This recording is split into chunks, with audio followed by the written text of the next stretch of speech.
Engineering করে কায়দা করে ইলেকট্রিসিটি বন্ধ করে দিয়ে আপনাদের পাশে ঘটেছে বাসন থেকে কারেন্ট বন্ধ করে দেওয়া হয়েছে, নয় করা হয়েছে। আমরা এগুলো আর দেখতে চাই না। দেশের বহু জায়গায় গায়ের জোর খাটিয়ে আমাদের এজেন্টদেরকে বের করে দেওয়া হয়েছে। আমাদের এজেন্টরা রক্তের বিনিময়ে ভোট চায় নাই, এই জন্য তারা ছেড়ে দিয়ে চলে গেছে। আগামীতে মানুষের ভোটের অধিকারের পক্ষে জীবনের বিনিময়ে হলে আমরা দাঁড়িয়ে যাব ইনশাআল্লাহ। এই পবিত্র রমজানের মাসে আমরা সরকারি দলের প্রতি আরেকটা আহ্বান জানাই, কমপক্ষে চাঁদাবাজিটা বন্ধ করে আরেকটা বড় অভিনন্দন জানাবেন। কিন্তু যদি বন্ধ না করেন, আমরা জনগণকে সাথে নিয়ে প্রতিরোধ গড়ে তুলব ইনশাআল্লাহ। আমি আজকে ঘোষণা দিচ্ছি, এই 15 আসনে যারা চাঁদার জ্বালায় অতিষ্ঠ চাঁদা দিচ্ছেন, তারা দিবেন না, এখন থেকে অস্বীকার করা শুরু করেন। কোনো জায়গায় বাধা দিলে আমাদেরকে ডাক দিবেন, আমরা এসে আপনাদের পাশে দাঁড়িয়ে যাব। সবাই মিলে আমরা একসাথে ফাইট করবো ইনশাআল্লাহ। কি শুরু করতে হবে আপনাদের জায়গা থেকে। নীরবে দিয়ে যদি স্বীকার না করেন, ভাই আমরা তো কিছু করতে পারবো। প্রতিরোধ, প্রথমে প্রতিবাদ, তারপরে প্রতিরোধ ইনশাআল্লাহ। 54 বছর স্বাধীনতার পর মানুষ পালাক্রমে অনেক দল, অনেক আদর্শ দেখেছে, কিন্তু ইসলামী দল এবং ইসলামী আদর্শ সরকার গঠনের পর্যায়ে মানুষ দেখে নাই।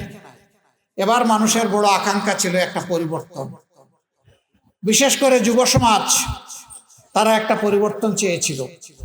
হ্যাঁ, পরিবর্তনের পক্ষেই জনগণ অবস্থান নিয়ে ভোট দিয়েছে। বলবেন ভোট দিলে তাইলে আপনারা সরকার গঠন করলেন না কেন? এটা তো ঠিকই, এই প্রশ্ন তো যথার্থ প্রশ্ন। আবার জিজ্ঞেস করবেন ভোট যে দিছে তার প্রমাণ কি? ভোট দিছে তার প্রমাণ হলো, আমরা জনগণকে বলেছিলাম আমরা সংস্কার চাই, আমরা নতুন বাংলাদেশ চাই, আমরা নতুন রাজনীতি চাই, আমরা পরিবর্তন চাই। এই চাইয়ের পক্ষে যারা আছেন তারা হা ভোট দেবেন। 69% জনগণ হা ভোট দিয়েছে, এইটাই তার প্রমাণ। যারা এখন ক্ষমতায় আছেন তারা বলেছেন তারা না ভোট দিবেন, তারা না ভোট দিয়েছেন, এইটাই প্রমাণ তারা সংখ্যাগরিষ্ঠ মানুষের ভালোবাসা এবং ভোট পান নাই।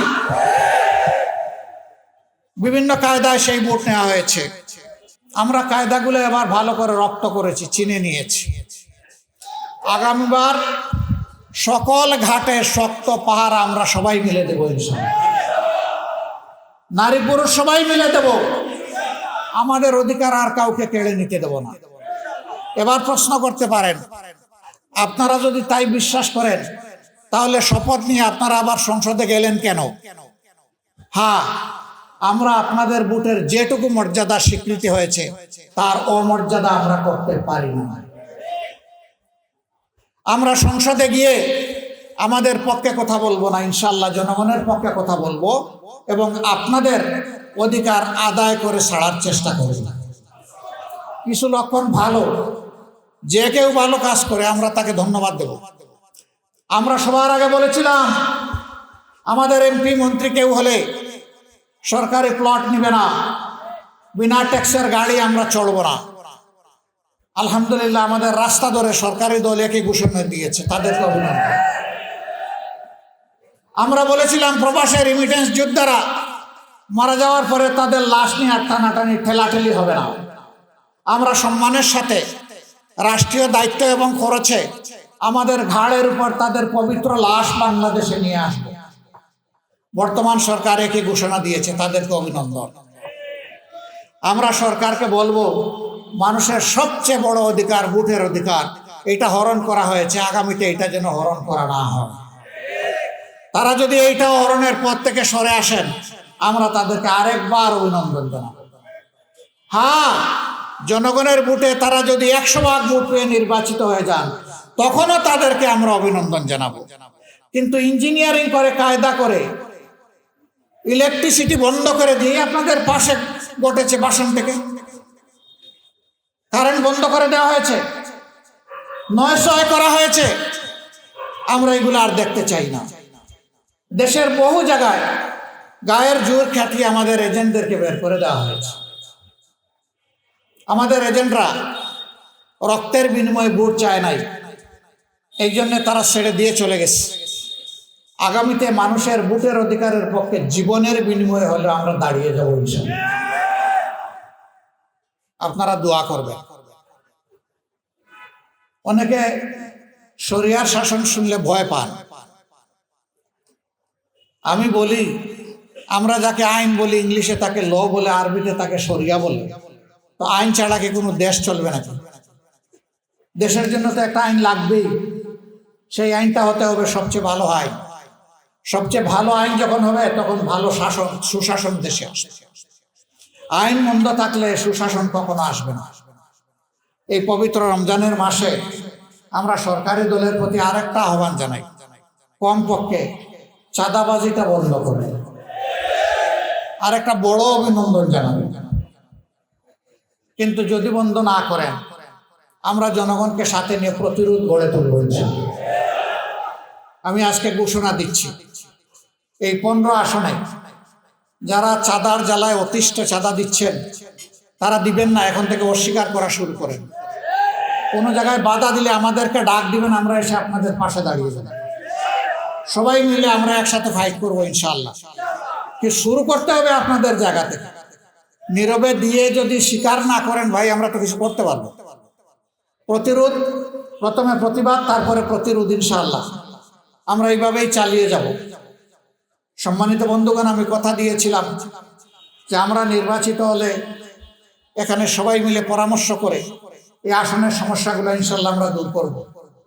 আমি কথা দিয়েছিলাম যদি বাংলাদেশে সরকার গঠনের সুযোগ আমরা পাই, তাহলে সারা দেশে একই কাজ করব। আমি কথা বলেছিলাম যে মাসে একদিন আপনাদের সরাসরি মুখোমুখি হব, আপনাদের কথা শুনবো, আপনাদের প্রশ্ন শুনবো, আপনাদের সমালোচনা শুনবো, আপনাদের পরামর্শ শুনবো। সব শুনে আমরা পরবর্তী কর্মপন্থা আমরা নির্ধারণ করব। ভুল করলে সরি বলবো, ভালো করলে আপনাদের কৃতজ্ঞতা আদায় করব। ওই ভালোটা আপনারা ভোট দিয়েছিলেন বলে আমরা করতে পারছি না, ওইলে আমরা পারতাম না। এটা আপনাদের হক, আপনাদের কাছে কৃতজ্ঞ থাকা আমাদের দায়িত্ব।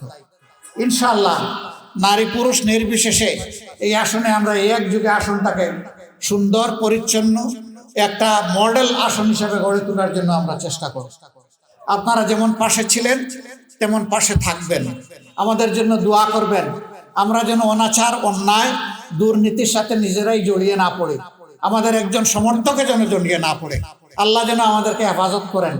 মানুষের আমানত যেন আমরা মানুষের ঘরে পৌঁছে দিতে পারি, সেই তৌফিক চেয়ে আজকের এই মাহফিলে আপনারা এসে হাজির হয়েছেন, আমাদের ডাকে সাড়া দিয়েছেন।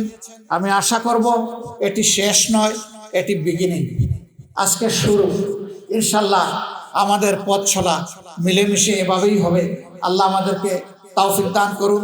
আপনাদের মাধ্যমে যারা আসতে পারেননি, আপনাদের পরিবারের সদস্য, আপনাদের পার্শ্ব সাথী, আপনাদের প্রতিবেশী এবং আপনাদের বন্ধুবান্ধব সবার কাছে আমাদের সালাম, দোয়ার দরখাস্ত। আল্লাহ হাফিজ। বাংলাদেশ জিন্দাবাদ, বাংলাদেশ জামাত ইসলামী জিন্দাবাদ। আমরা গড়ব ঐক্যবদ্ধ বাংলাদেশ ইনশাআল্লাহ। আসসালামু আলাইকুম ওয়া রাহমাতুল্লাহ।